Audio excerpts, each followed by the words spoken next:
I think it's safe to say it's a pretty wild day at the ballpark, and the kids roll their eyes. I say this all the time. It's my 19th year in the conference, and the kids start rolling their eyes. And it's pretty rare that you can give up a 7 spot in one inning and still win the game. And both teams made a lot of mistakes today after playing a really clean game last night. And I'm going to focus on the positives. And I thought Jacob McNary gave us a great start.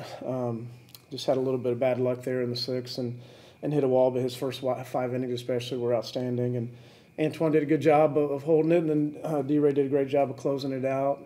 Hammy had a big hit along with Caden Rose and Bryce Evelyn and some other guys, and you could feel the tension a little bit early. We haven't been great with runners in scoring position. I tell my coaching buddies, our kryptonite, if you want to beat Alabama, just load the bases every inning. We're just unbelievably inefficient with bases loaded, and we had a couple times early to score, and we had some bad at-bats, and then I just decided that I was just going to get crazy and just start doing stuff that made no sense, and we just started, bunting like crazy, and credit to the kids for executing some of those, and then, what do you know, then the bats get going, so really glad to get a win, and, I told the kids we need to come to the ballpark tomorrow like we've won 3 of our last 4.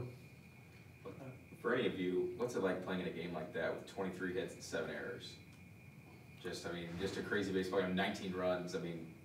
What's the emotion? What are the emotions like when you go up 6 runs, then you're down a run, and then you go back up and you win the game? Well, for us as players, it's a roller coaster. You just try to stay as even level-headed as you can. There's going to be some days like this, and staying level-headed is the key. You just never get too high, never get too low. Just stay the same course and try to keep competing. That's really all you can do. For William, first off, how are you feeling, and how did it feel to be back out there? Feeling good and feeling even better to get back out there. Miss playing. You don't realize how much you miss it till you can't do it. But having the support of the guys behind me is what gave me all the confidence and everything. Those guys, that when they're behind you and you got those guys, there's nothing that can keep you from, just staying the course. And but having those guys behind me, it gives me all the confidence in the world, and it's awesome, and glad to be back. Dylan, what's it like? I think that's your 3rd save of the season. Let's talk about your time around tonight. Yeah, I thought first of all the team did a great job of staying in the game and getting a win. Some early leadoff hits. As a pitcher. The key is to limit the damage and get ahead in the count, and when you can do that, you're going to put yourself in a good spot to win. So, Coach, you mentioned kind of the struggles hitting with a lot of guys on base. You went 3 for 3 today with the bases loaded. You hit 412 with runners in scoring position. What kind of confidence does it give you with your team that they're able to kind of get over that and hit with runners on today? It's awesome. It's been a real issue for us, and it's amazing what you can buy online now. We just went on Amazon and bought some magic dust and sprinkled it on the bats after the 2nd or 3rd inning. And I should have done that 3 or 4 weeks ago. But there's several areas we got to continue to grow. We got a lot of season left, and we need to get better. And that was big. There are a lot of things you could say won us the game today, but we had some really good at bats with runners in scoring position, the last 6 innings, and and one of many things that was a difference in the game today.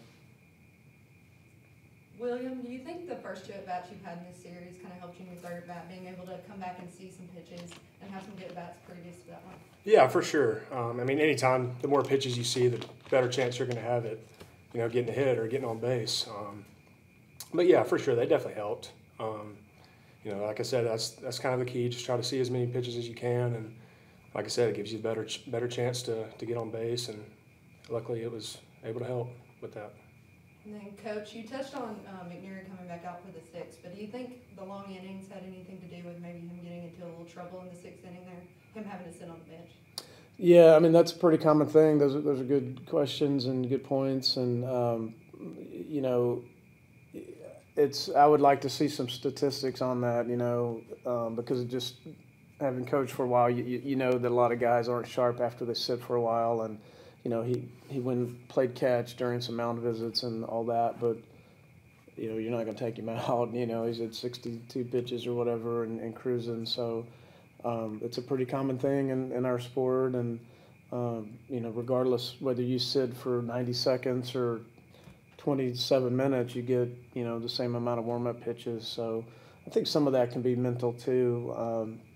When the game's tight, it's easier to have your highest level of focus and intent. And as soon as there's some separation in the game, you see pitchers get a little sloppy, and sometimes you see hitters give some at-bats away. So probably a combination of all that stuff. And, you know, I'd like to get a lot of our pitchers some more experience of pitching an inning after a long offensive inning for sure. Anything else? All right. Quick turnaround.